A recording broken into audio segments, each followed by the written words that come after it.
Hey, what's up guys, aarava here, and welcome back to a brand new video here today, and once again we are talking about F1 2021 career mode game ideas and future F1 games, I guess, because now if you don't know, we're kind of at that point in the game cycle where maybe ideas we're throwing out, well, it's a little bit too late in the development cycle. The devs have already made most of next year's, or this year's game rather, F1 2021, but it's always good to still chuck out the ideas. You guys keep coming up with awesome ideas, and a lot of these are taken from the comments below of the previous video we did of game ideas for the future F1 games, and some of them, I mean, we keep finding really awesome ideas that you guys are thinking of, or that comes to my mind based off what you guys are saying, to improve the F1 game. And obviously if they're not going to be able to do them for 2021, it's still great to have them out in the open to hopefully try and get the message across for future F1 games. Of course, it's an interesting time for the F1 game. EA are buying Codemasters. It's not going to affect F1 2021, but from F1 2022 you can bet there are going to be some changes, and it's going to be quite scary in a way to see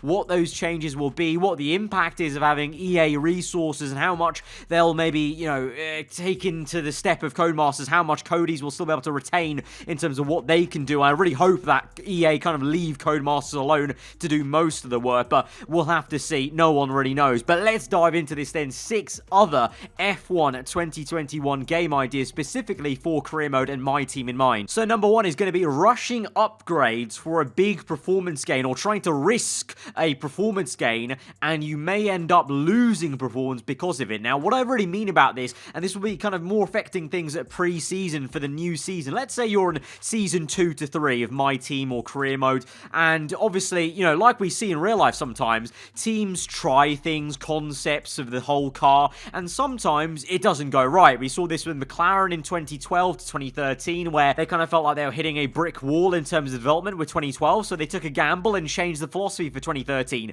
Didn't work out, and we most recently saw Ferrari. It wasn't a gamble on the concept of the car, it was more just an R&D, obviously, of the engine being outlawed, and they had to change their engine round to comply with the new regulations. But having a similar thing where you're able to maybe purchase an R&D set of upgrades, like let's say you can purchase 5 R&D upgrades just before you hit the winter period, transitioning from season 2 to 3, but you can spend a little bit more, let's say 200 R&D points, and it says, do you want to risk gaining an X amount of extra performance on the car? There is a, let's say, I don't know, 45% chance that it backfires and the car becomes worse. You take that risk because if it pays out for you, you can get a massive march on the rest of the grid. Let's say, you know, Brawn GP levels of a march, or Mercedes 2014 V6 hybrid era march. That'll be massive. Let's say you're like a, you know, the 4th worst team on the grid. You take that gamble, it pays off, you're the top team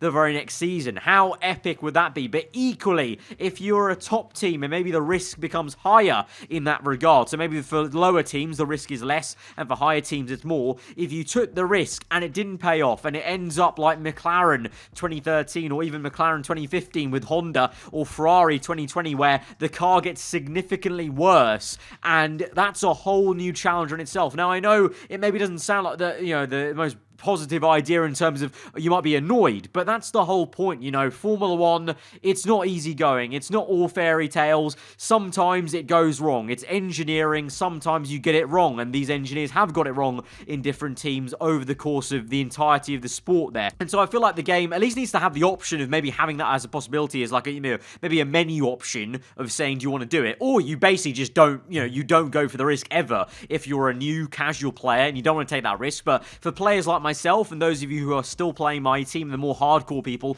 that really enjoy career mode into multiple seasons, having that adds that level of realism and challenge as well. Just kind of throws a curveball at you that you have to try and get out of. You know, I artificially made that curveball for myself in my own My Team career mode series by making my team bankrupt in season 4. Why can't the game actually do that for you in a mechanism? And maybe not necessarily make your team bankrupt, but I mean, you know, resetting your car, making it worse when you try and take the risk, and giving you, the player, the choice. If you want to take the risk, you take it. You know what you're getting into. I think that will really, really spice it up, especially for those that maybe find it a little bit too boring after like 2-3 seasons. Number 2, now I like this a lot, and this was a direct comment from the last game ideas video we did, managing junior teams. So could we get a My Team for F2 for Formula 2? How sick would that be? And if it was connected to your F1 My Team, so, you know, let's say you're basically you become a manager of an F1 team, but you kind of have this opportunity to buy into Formula 2 and open up a junior team, and you have to manage the cash flow from F1 to F2. You have a whole basically budget and pool of how much cash your entire umbrella company has, and it both manages F1 and F2, and you could allocate funds to your F1 team or F2 team, and the more you allocate to your F2 team, the better kind of drivers you can maybe try and scout. So with having F2 as a My Team business, basically, you could sign up junior drivers in an academy and train them better if you put more money into the F2, and then eventually those drivers could come into F1, you could sign them as your new teammate, and instead of coming in as, your typical F2 drivers, which are like, 60 to 70 rated at the max, really, for one of the top F2 drivers, they could come into F1, come into your My Team in F1 as like 80 rated at least, or 85 rated if you spent the money and, the effort to build up an F2 team, basically, underneath, connected to your F1 team, or vice versa. Maybe start your career in F2 and you're an owner driver of an F2 team, and then if you do well enough in F2 and you have enough savings built up over that F2 season, then it gives you the option to go ahead and take your team and franchise it into F1 as the 11th team in Formula 1. I think would be sick. Like, having to manage, as I said, the cash flow and the resource flow between F1 and F2, the idea of bringing an actual junior driver through the rankings properly, like all the teams sort of try and do. You become a Toto Wolff, basically, trying to manage a junior driver's career, but you're the one that owns the team, so it's directly managing it. It would add a dynamic that I think is definitely missing in the F1 game, and I think it would definitely encourage more players to sign F2 drivers, because right now, if you're wanting to fight for the championship, it's very difficult to do that if you're signing an F2 driver, unless you're signing an F2 driver that's been in a different AI team for a few years. But that's such a sick idea to me, like, having a real open, expansive kind of almost business with My Team, F2, and then if you want to go one step further, in the later, in a few years' time, F3, if it ever came to the game. How insane would that be, having to manage those three things at the same time? There'd be so much gameplay aspect for you to do. I mean, it was so tough to get bored of that kind of game and game mode, because there's so much to actually keep on taking care of season after season. Obviously, you wouldn't drive the F2 necessarily. You would sim the F2 races, because you would still be driving as an owner driver in F1. But to sim the F2 races with an academy driver that you've signed in your own team, it would just be, it's so sick. That's like a dream idea that's so far-fetched, but it would definitely be cool to see in future F1 games. Number 3, and I like this, and I'm going to bring this up especially because this year, Imola is coming back to the F1 calendar. Maybe Portimao comes back. Maybe, with COVID still being around, we're going to have to bring back some of these older circuits again, like we did in 2020. Just simply bringing Grade 1 tracks into the game. So your Imolas, Nürburgring, all the big ones. Just have them in the game for GP mode, and then maybe the ones that are actually used in the 2021 season, have them eligible to be used in the career mode, in the customizable calendar. And obviously, I really hope they're going to have Imola now in the actual F1 2021 game. Be an absolute catastrophe. I don't know how they would spin it PR-wise, marketing-wise, if they didn't have Imola, and if Portimao gets confirmed, or whatever track takes the third Grand Prix place.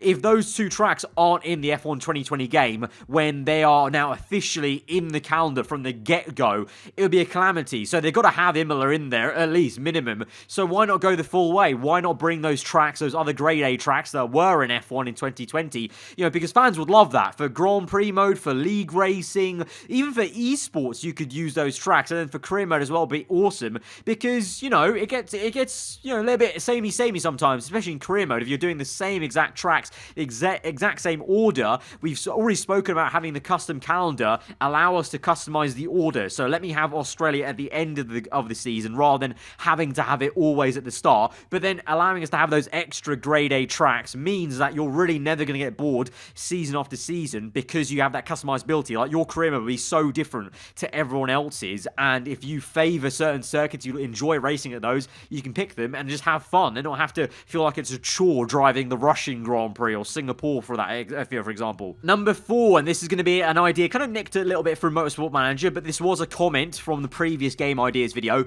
Rule changes that are not R&D based. So rule changes season to season that are based on the actual rules, the sporting rules of Formula 1, not the technical regulations. And so Motorsport Manager has this. They have the GMA in that game, and they have rule changes changes of things like, point system changes, tyre system changes in terms of like the number of tyres you can bring to a Grand Prix can be decreased down to only 6 sets of tyres, or you can increase them or change the manufacturer of the tyre. Things like that may be a bit far-fetched, because obviously they have licensing and contract deals with Pirelli, but things like, just changing the kind of maybe the severity of the tyre wear from season to season due to a regulation change of asking Pirelli to make the tyres more, durable or wear out more, have a point system change so the top 8 only score points. I know there's maybe some red tape there with it not being true to Formula 1, but, my team is not true to Formula 1. There's not an 11th team on the grid, so I think there's now scope. There's no longer an excuse of it's too not like the real sport, because my team now,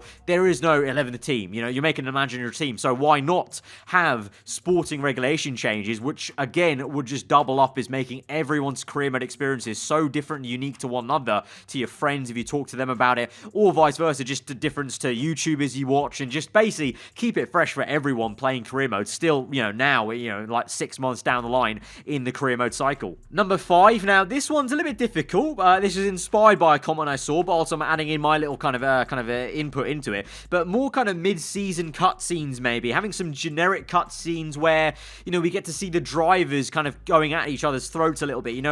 I try my best in my career mode series to kind of build a story around it and kind of, pretend like there's a story building between drivers, and, having that rivalry on track is really cool to see, and it's why I love F1, is it's more than just the race. There's so much more than the actual racing on track. There's relationships going on inter-team with drivers not liking each other. Maybe could we get, generic cutscenes where the animation's the exact same, kind of almost like the podium animations, the generic, and you can swap out whatever drivers. You could swap out Verstappen v, I don't know, like Verstappen v Lewis, or, Lando v, Lance Stroll, and you could kind of swap them out generically, and getting around the kind of the fact that generic is having Crofty or Anthony Davidson doing the commentary, rather than having them speak, the actual drivers speaking in the cutscenes, because it would be very difficult to get drivers to come in and record voiceovers, because they're not going to want to do that, basically. It's too much effort. It's also, you can't predict what's going to happen in career modes in terms of rivalries. So having generic cutscenes where it's Crofty saying the words,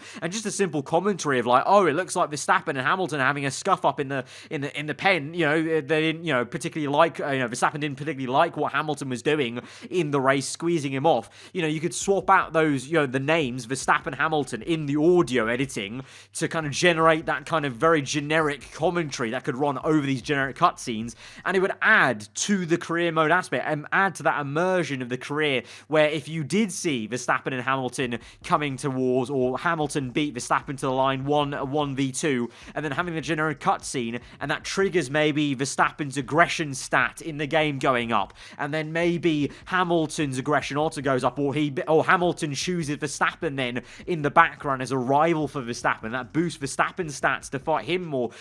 There's just a lot of possibility you could do with generic cutscenes. There's a lot you could do with playing on what actually happens on track. This year in F1 20, or last year I should say, in F1 2020 on last year's game, at least in my career mode, I did notice there was AI momentum. Like when an AI starts to win, they build momentum and they can start winning more races. And when they lose momentum, i.e. in the case of Lewis Hamilton, very specifically in my career mode, he's not won a race for like 3-4 seasons. They lose momentum. Build on that. If that's actually a thing, and I'm not just kind of, it's not a placebo effect happening for me in my career mode. If it's actually a mechanism that's in the game, but Cody's just have never mentioned it, build on that. Play on that momentum. Play on that actual taking the real life race results that are happening in our games and actually tweaking the AI stats, tweaking things like AI aggression and, cutscenes, generic cutscenes to build that storyline, because then it just makes it so much more interesting to feel like these drivers are real when you're racing against them, and feel like you're watching a story unfold as you play career mode. And finally, number 6, this is a big one. This is one that comes up every time. Don't think I've mentioned it in an F1 2020 games idea video yet, really, but just more realistic crashes. It's been so long since we've had the same damage model for so long. Maybe 2021, it's not going to be possible, because I know they're using the exact same engine, even though we might be moving over to PS5 and Xbox Series X, the next generation. They're using the same ego engine, i.e. the same engine that's going to have the physics model, in terms of the crashing and whatnot. I think maybe for the next game, F1 2022, if they move engines, they make a new ego engine for the next generation of, of games they're going to make across the Codemasters portfolio, maybe that's the time to look into better crash physics, you know, side pods indenting, having suspension arms being pushed in, or things like the rear wing being able to finally be broken, because we never see the rear wing broken as it can do if a driver goes backwards into a wall. I know there's reasons that they've said in the past of sponsors not liking it, but, you know, you've said all that before now, but now we've got things like My Team with fake sponsors. We've got things like, you know, My Team with driver transfers. You've said in the past that teams wouldn't like driver transfers happening because they don't want to see their drivers in a different team. Well, it's happened. So where's the excuses now for why can't more realistic damages happen? You know, having indented bodywork of the side pod, engine cover, and things like that. You know, there's kind of a lack of excuse now since we've got things like My Team, got things like driver transfers. So in the future, if the engine